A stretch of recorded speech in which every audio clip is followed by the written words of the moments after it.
বৃষ্টির দিনে কি খেতে পছন্দ করি ওটা কি 24 ঘন্টা একদিন না 12 ঘন্টা একদিন, তাহলে আমি ওভাবে বুঝে কথা বলবো।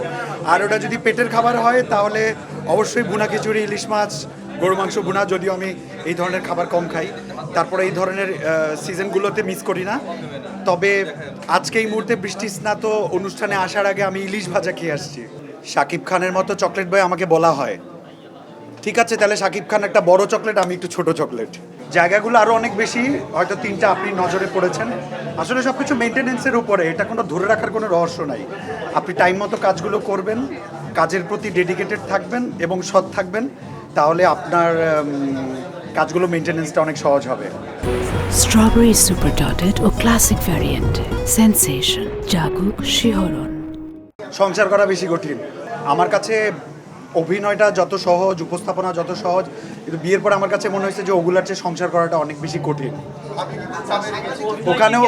ওখানেও মাঝে মাঝে বউর সাথে অভিনয় করতে হয় যেখানে পেমেন্ট পাই না, কিন্তু খরচ বেশি।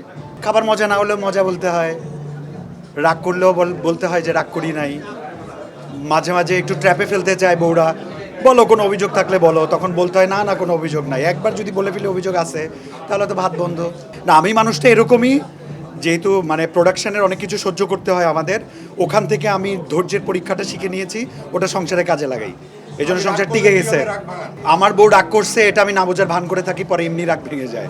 এটা সংসারের প্রথম দিকে অনেক বেশি ফেস করেছিলাম।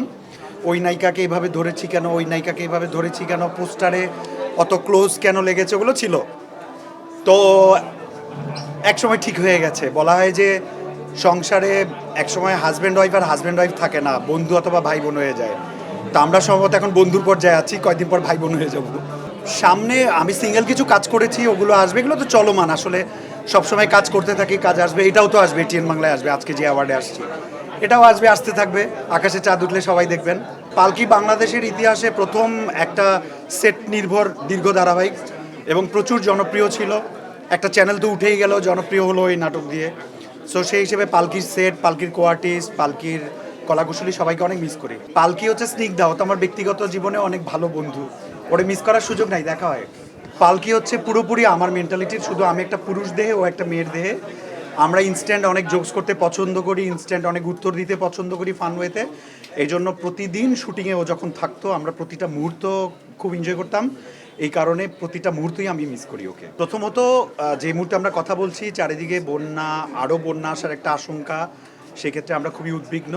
তবে সবাইকে বলবো একটু ধৈর্য ধরতে, বিশেষ করে ঢাকাবাসীকে। আমরা বিগত সরকার, অন্তর্বর্তী সরকার এবং বর্তমান বিএনপি সরকার, সব সরকারের সময় দেখি যে কিছু লোক একটু বৃষ্টির পানি জমলেই তীব্র সমালোচনা করে। আসলে পানিটা, আমি যদি এক বালতি পানি বাথরুমের মধ্যেও ছাড়ি, পানিটা যাওয়ার জন্য একটা যৌক্তিক সময় দিতে হয়। তো শহরে হঠাৎ করে যদি অতিবৃষ্টি হয়, পানিটা জমে যাওয়াটা খুব স্বাভাবিক, এবং ওটা চলে যাওয়ার জন্য যৌক্তিক সময়টা দিতে হবে। আমরা প্রচুর অধৈর্য, আমরা প্রচুর গালাগালি করতে বা প্রতিবাদ করতে পছন্দ করি। আমার কাছে মনে হয় প্রতিবাদটা থাকা ভালো, পাশাপাশি ধৈর্যটা থাকাও ভালো।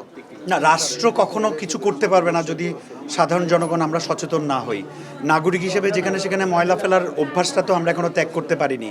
তো পানিটা তো সরকার এসে ওটা সরিয়ে দেবে না, পানিটা যেদিক দিয়ে যাবে ওটা আমরাই ব্লক করেছি। তাহলে চলুন আমরা সবাই মিলে রাস্তাগুলো পরিষ্কার করি, তাহলে বৃষ্টি হলে আর থাকবে না পানি। আমরা অভিযোগ না করে নিজের দায়িত্বটা আগে পালন করি, আর তখন সরকার নিজের দায়িত্বটা পালন করবে, কারণ সরকার দেখবে জনগণ সচেতন। আমি একেবারেই কমিউনিকেটিভ না, কারোর সাথে কমিউনিকেশনটা খুব একটা করি না, কাজের মধ্যেই থাকি। এটার মধ্যেই আমার সবচেয়ে খারাপ দিক এবং সবচেয়ে ভালো দিক বলা হয়ে গেছে।